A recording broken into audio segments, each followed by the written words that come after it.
By Sung Min Kim and Mark Levy, Associated Press. Philadelphia, AP.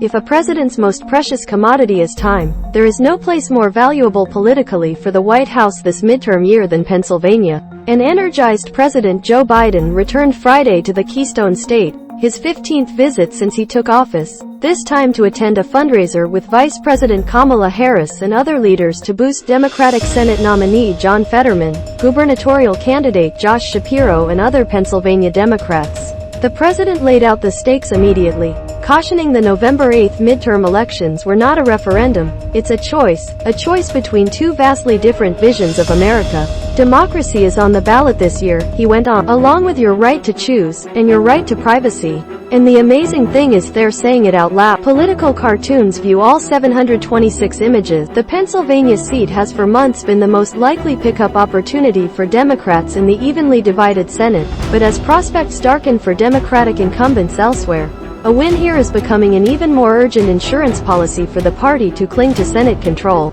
It's not hyperbole to suggest all eyes are on Pennsylvania, Biden said. The White House has showered attention on the Keystone State, Biden's birthplace, in the final weeks before the election, and officials are preparing for another visit next week.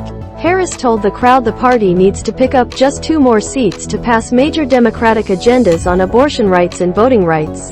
2 more seats, Harris said, putting up 2 fingers. The Friday event came 3 days after Fetterman, recovering from a stroke earlier this year that he says nearly killed him, had a shaky showing in his sole debate against Republican Mehmet Oz. He spoke smoothly before the crowd in his trademark hoodie and jeans, saying he wanted to bring all Americans the same kind of quality healthcare that saved his life.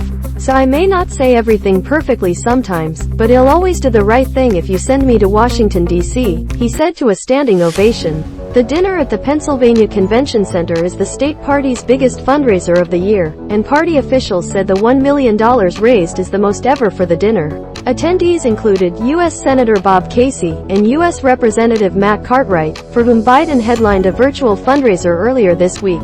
In his remarks, Biden focused his attacks against congressional Republicans, honing in on GOP plans to raise prescription drug costs, cut Medicare and Social Security, and pass a nationwide abortion ban. Republicans, if they win, will get rid of the Affordable Care Act and its protections for people with pre-existing conditions, energy tax credits and the corporate minimum tax of 15%, he warned. That's their plan, among other things. It's reckless, it's irresponsible, it'll make inflation much worse. It will badly hurt middle-class Americans, the president said. In the Senate race, polls show a close race between Fetterman and Oz.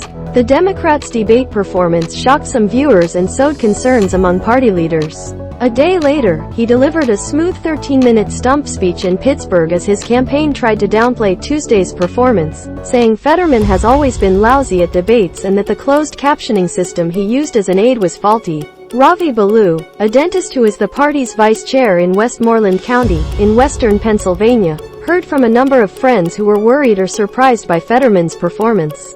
He said he told them that, whatever Fetterman's lingering issues from the stroke, that he will recover and will always be more relatable to regular people than Oz. It's a thing he took a big risk on, Balloo said. But I also think he got a lot of the sympathy from people. The White House stressed again this week that Biden, through his personal conversations with the lieutenant governor, believes Fetterman is physically capable to serve in public office, and cited analyses from independent medical experts who have said his halting speech did not indicate an issue with his cognitive functions. John is Pennsylvania, Biden said Friday, adding, John leaves nobody behind.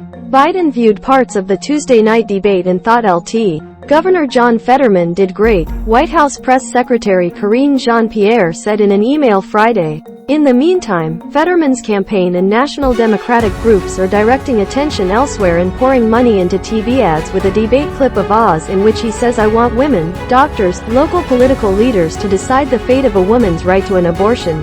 The statement, which spread rapidly across social media immediately after the debate, was meant to frame O's opposition to a federal ban that would pare back abortion access in Pennsylvania, even though he opposes abortion. But Democrats say it's proof that Oz wants politicians in doctors' offices and exam rooms with women. You heard it right. Local political leaders, he said. Look, the bottom line is this. If Republicans gain control of Congress and pass a national ban on abortion, I will veto it. But if we elect to the Senate 2 more Democrats and keep control of the House, we're going to codify Roe v. Wade in January, so it's the law of the land.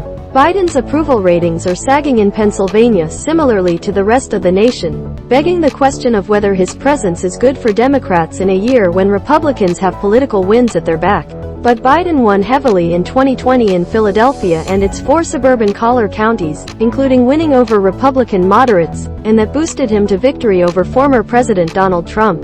The Democratic president likely remains popular there. Democratic political strategist Mark Nevins said that energizing voters in Philadelphia and its heavily populated suburbs, home to 1 in 3 registered Pennsylvania voters, is a cornerstone to a Democratic win in Pennsylvania in the Senate race and in the governor's race, and frankly in some of these suburban races as well. Even if there is some debate about whether Biden can help on the campaign trail, the one area that's a constant is his ability to help raise funds. Presidents can help. There's no debate that they'll take the help of a president in fundraising in these very costly races, said Christopher Borick, a political science professor and pollster at Muhlenberg College in Allentown. Biden also has treated Pennsylvania as something of a home base. It's where he spent part of his childhood, it's where he's campaigned countless times for himself and other Democrats, and it's where Democrats called him Pennsylvania's 3rd senator during his 36 years in the Senate from next door in Delaware.